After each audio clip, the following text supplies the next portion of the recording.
Guys, എല്ലാവർക്കും സുഖമല്ലേ? ഇഡ്ലിക്ക് നമ്മൾ അരി അരയ്ക്കുമ്പോൾ എപ്പോഴും ഉഴുന്ന് ചേർക്കാറുണ്ടല്ലോ. പക്ഷെ ഇന്ന് നമ്മൾ ഉണ്ടാക്കുന്ന ഇഡ്ലിക്ക് 1 മണി ഉഴുന്ന് ചേർക്കാണ്ട് തന്നെ നല്ല സോഫ്റ്റ് ആയിട്ട് പഞ്ഞി പോലത്തെ ഇഡ്ലിയാണ് റെഡിയാക്കാൻ പോണത്.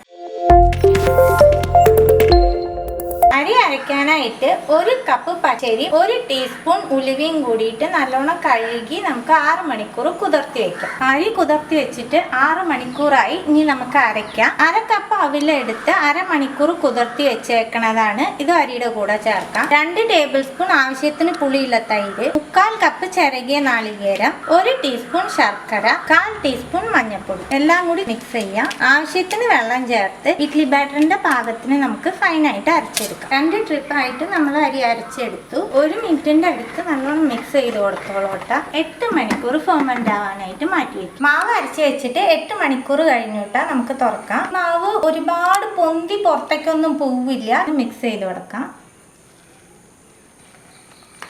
ഞാൻ ഇതിന്ന് കുറച്ച് മാവ് മാറ്റി വെക്കുന്നുണ്ട് കേട്ടോ. മാവിൽ ഉപ്പ് ഇട്ടോളോട്ട. ഞാൻ അത് ഇടുന്നത് വീഡിയോ മിസ്സായിപ്പോയി.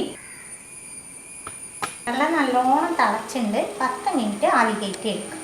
ഇഡ്ഡലി വേകുമ്പോഴേക്ക് നമുക്ക് ചട്നി അരച്ചെടുക്കാം. 3 പച്ചമുളക്, ചെറിയ കഷ്ണം ഇഞ്ചി, ചെറിയ കഷ്ണം പുളിയിട്ട, ഒരുപാട് വേണ്ട പുളി, 1 ചുവന്ന മുളക്, 6-7 ചെറിയ ഉള്ളി, 1 ടേബിൾ സ്പൂൺ പൊട്ടുകടല, കുറച്ച് ചിരകിയ നാളികേരം. ചട്നിക്ക് ആവശ്യമായിട്ടുള്ള ഉപ്പ് ചേർക്കുന്നുണ്ട്. ഇതിൽ 2 ഇൻഗ്രീഡിയൻസും കൂടി ചേർക്കാനുണ്ട്. ഫസ്റ്റ് നമുക്ക് വെള്ളം ചേർത്ത് ഇത് ഫൈനായിട്ട് അരച്ചെടുത്തിട്ട് വരാം. അരച്ചെടുത്ത ചട്നിയിലേക്ക് കുറച്ച് മല്ലിയില ചേർക്കുന്നുണ്ട്, കുറച്ച് വേപ്പില. ഒന്ന് കറക്കി എടുത്താൽ മതിട്ട്, ഒരുപാട് അരഞ്ഞു പോണ്ട മല്ലിയില. അരച്ചെടുത്ത ചട്നി ഒരു ബൗളിലേക്ക് ചേർക്കുന്നുണ്ട്. ജാറ് കഴുകി ആ വെള്ളം ചേർക്കാം. കടുകും വേപ്പിലയും ചുവന്ന മുളകാണ് കേട്ടോ വറുത്തിരുന്നത്.